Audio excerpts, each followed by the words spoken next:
Greetings and welcome back. This installment is about the boat search process and philosophy. When I began looking for a sailboat, I was looking for something that could cross an ocean, as well as something that could serve as a great quiet place and a place to work remotely. The large difference between the then and the now requirements caused a bit of tension in my consideration. I must say up front that my search was not nearly as detailed and exhaustive as that currently being detailed in the Sailing Nervous channel. Getting started was easy. I found a few good articles regarding great smallish boats to sail the world on a budget. Budget offshore dreamers might be able to guess some of the top hitters for the 30-foot and under boats on the list. Yes, Pearson Triton 28, Alberg 30, Albin Vega 27, Catalina 27, the Folk Boat, the Contessa 26. The Pearson Triton 28 immediately stood out to me, and the YouTube videos of it surfing down large waves in the Pacific reinforced the validity of it as a potential match. I began a search to find one nearby to take a look at, and found one within 40 miles. And it was apparently in decent shape, for a boat built in 1965, that is. Price to sell. I called the broker twice. Left a voicemail once. Waited. Talked to the reception once. Waited. Never got a call back. It was time to move on. There was not another one located anywhere nearby. I did find an Alberg 30 nearby, less than 50 miles away as well. The hull, as a classic plastic, was in great shape, but the interior was a gut job. This wouldn't allow a quiet place for a long time. But how good of a near-term solution were these kinds of boats going to be? And I had to be honest. What if I didn't make the journey? Maybe I needed to look for something that would better serve as a quiet place to reflect and study. While still looking for the budget long-distance cruiser, I began to check out other options. I expanded the search radius to a few hundred miles, and something other than a long-distance cruiser stuck out. A Morgan Out Island 28.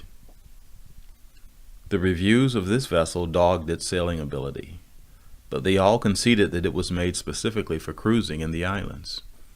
It was in great shape and an easy drive away, but it was in a facility that was not going to open for at least 2 months in order to take a look at it.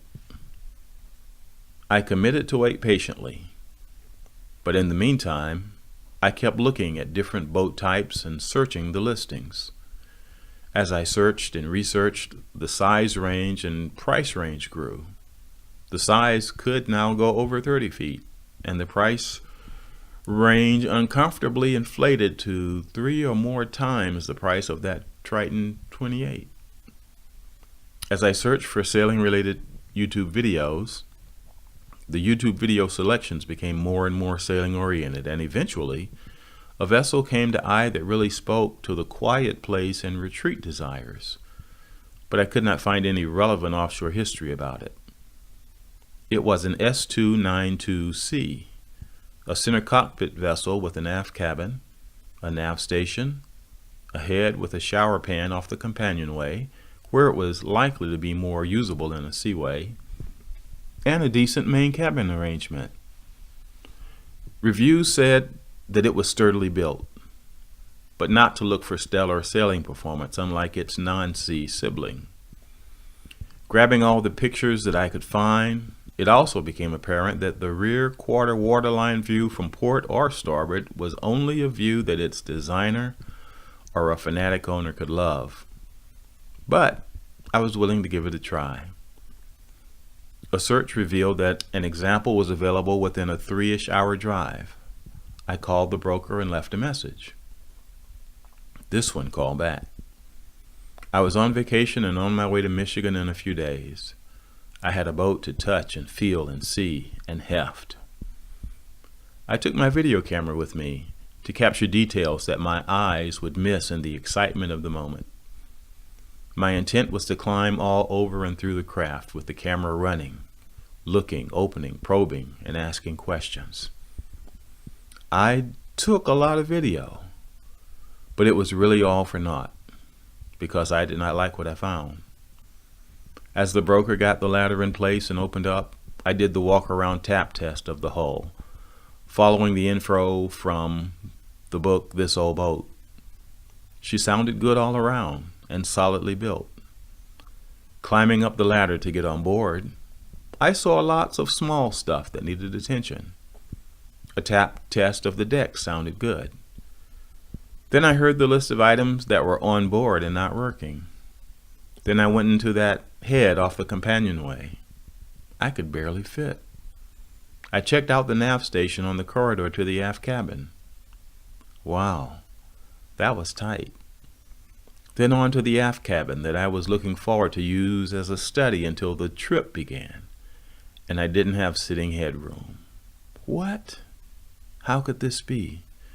I had to sit leaning at a 65-degree angle everywhere in the aft cabin except one cramped area. Yikes.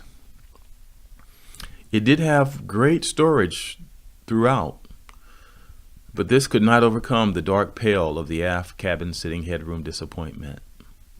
I am over 6 feet tall, and my estimate was that a person had to be no more than 5'6", possibly shorter, to take full advantage of the features of this boat that I found attractive. I completed the tour out of courtesy, but the buyer in me had shut down. As I sat there in the main cabin honestly reflecting on the many disappointments, the broker mentioned that the boat sitting right next to it was larger, in better condition, had better sailing performance, and was for sale, though not as well appointed inside. With my appointment time almost up, if I wanted to take a quick look, he had time to give me a brief tour of this vessel. He called it a Maxi 32, made in Finland. Well, why not? I had a 3+ hour drive to get back home. As he closed up the S2, I climbed out and down and did a walk around of the Maxi with the video running. Tapping the hull yielded no areas of concern, but it seemed considerably lighter than the S2. I was skeptical. I wanted moderate to heavy displacement, and she was sounding moderate to light. Plus, what is this? The prop is sticking out of the keel? It's a mid-engine? I climbed the ladder with the video still running. Wow, the cockpit was large and deep. Exactly the kind of place my wife could entertain some friends and allow her to get some enjoyment from it as well. He opened the cabin. Nice. Standing headroom. Great. Head next to the companionway. Good. Galley opposite. Okay. No chart table. Engine in the middle for a very balanced weight distribution, and the engine cover serves as a table.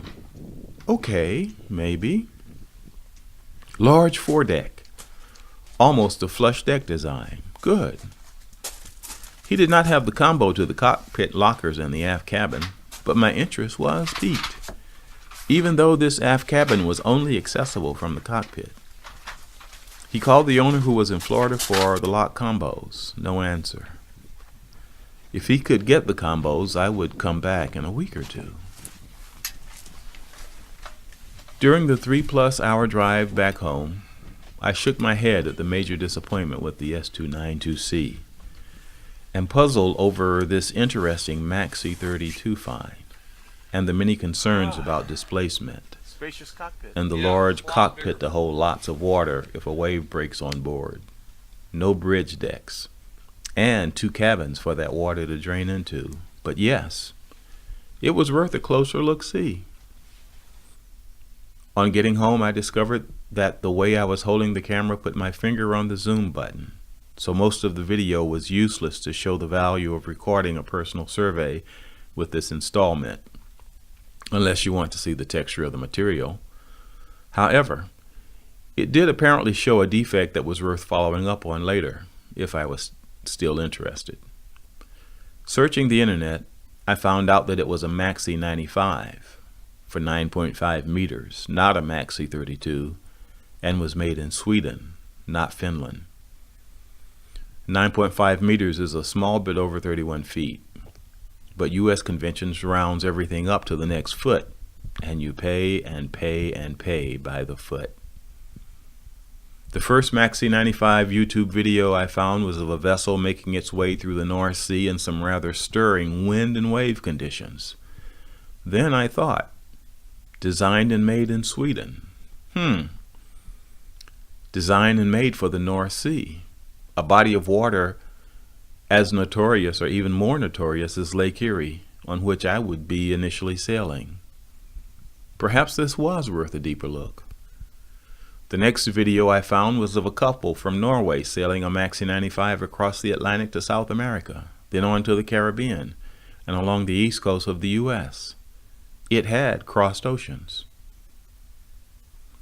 A very long 2 weeks later, I was back in Michigan, video cam in hand, looking for some reason not to make an offer.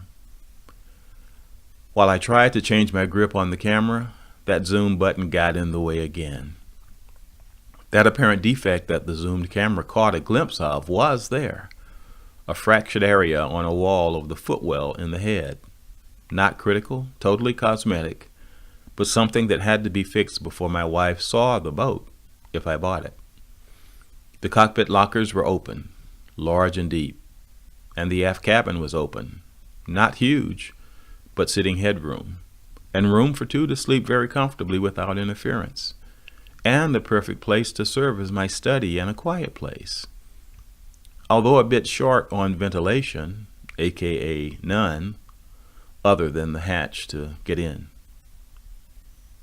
I left Michigan, considering all the possibilities and fully intending to make an offer. I did, and after a bit of negotiation, a deal was made, including the repair of the cosmetic defect in the head. Next came an inspection, primarily because I heard that insurance companies wanted one.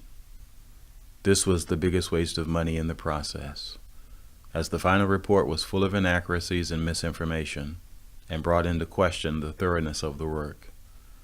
I let it happen without me there, and I now know that was a mistake. That's the boat selection story. It violated many of the usual recommendations, including not being in a hurry. Look at many boats. Don't be in a hurry. Keep looking at boats even after you think you found the boat. I bought the second one I touched. That's it for now. Next, we will complete the purchase, select a marina, and get the boat home. Thanks for watching. By the way, what are you doing with your freedom?